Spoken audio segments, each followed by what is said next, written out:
Durante siglos en China, hombres y mujeres se reunían para practicar un juego llamado Cuyu. Considerado una antigua forma de fútbol, un pasatiempo, pero también una herramienta política, tuvo un papel destacado en la forja de un vínculo cultural y social en el Imperio Chino.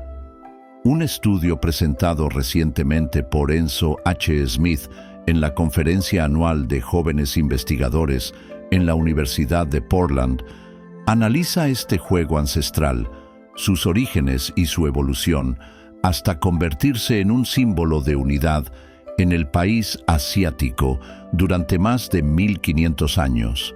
Curiosamente, el Cuyu no nació como una diversión, sino como una especie de entrenamiento físico.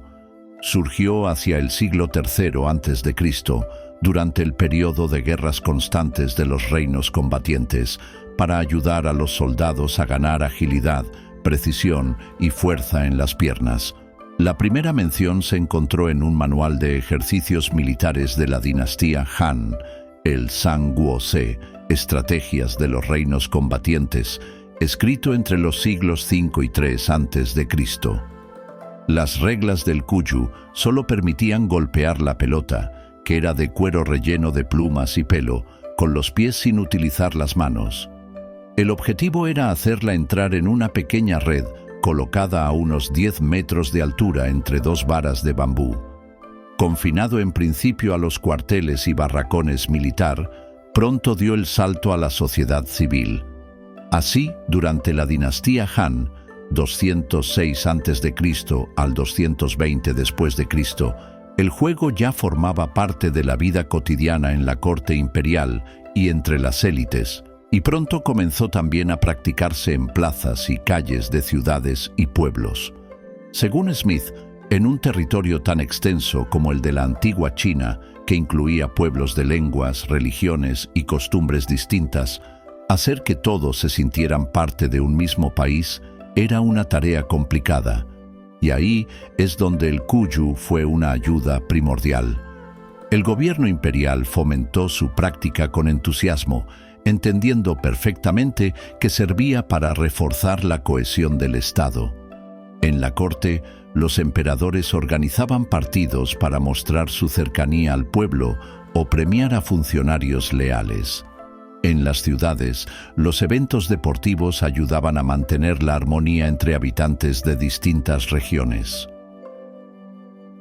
El Cuyu evolucionó también como forma de arte.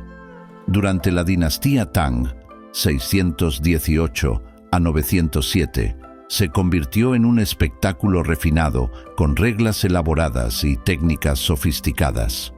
Surgieron clubes de jugadores profesionales que tenían incluso entrenadores y patrocinadores, sobre todo en la ciudad de Linzi, la capital del antiguo estado de Qi. Los mejores jugadores alcanzaban la fama de manera similar a actores o músicos. Los partidos se jugaban con trajes vistosos, aplicando coreografías y música, y con variantes para hacerlo más entretenido. En ocasiones se añadían obstáculos o se jugaba en espacios reducidos para mostrar mayor destreza. Las mujeres también jugaban y, evidentemente, ganaba quien metía más goles. Aunque no siempre, porque también había partidos donde lo que importaba era la destreza. En esencia, los partidos de Cuyu mostraban ideales de elegancia, disciplina y belleza, siguiendo el ideal confuciano de la época. Se trataba de practicar la virtud a través del movimiento, pero la suerte del Cuyu fue cambiando con los tiempos. Durante la dinastía Song, 960 a 1279, el juego alcanzó su apogeo y en esa época era habitual ver partidos en plazas públicas, escuelas y hasta en los patios de los templos. Tras la invasión mongola y el ascenso de la dinastía Yuan, 1271 a 1368, el deporte perdió el favor oficial.